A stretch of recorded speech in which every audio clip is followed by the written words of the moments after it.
Happy Friday out there. I hope it's an actual Friday for you, but if not, sending you the best vibes, the feeling of it's Friday vibes. I'm Erin, I'm QueenBeeTarot, and even though the moon is still in Scorpio, which is a bit spicy and full of lots of really big, deep feelings, at the same time, there is an energy of wanting to use those feelings to achieve transformation, evolution, or change.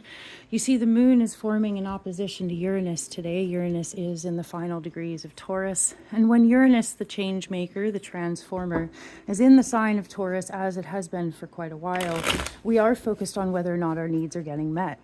Now, the trickiest thing as a human being is identifying whether or not something is a need or a want, because sometimes we can be talked out of our feelings, our needs, sometimes being called too sensitive or too much, depending on the context, depending on the person that we're surrounded by.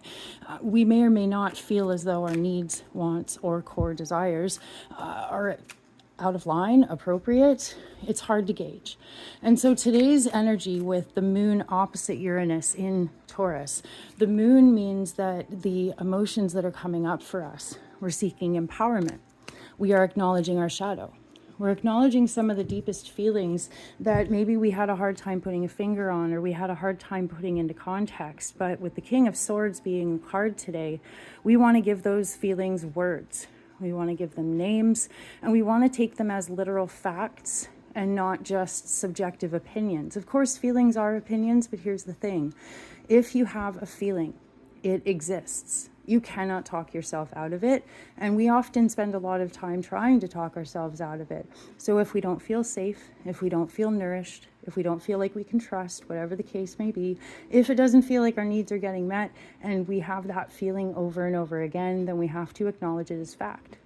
So the King of Swords reminds us to give our thoughts and words and feelings as much sacred reverence as we possibly can, and give ourselves the opportunity to speak our truth, to free our mind, and to choose some sort of a path or a way of life that helps us feel as though we are living our best life, walking our highest path, and honoring ourselves.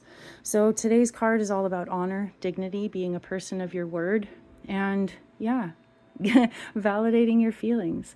Interesting thoughts, maybe heavy thoughts for a Friday. We're wrapping things up, and I promise you Saturday and Sunday are a much lighter vibe.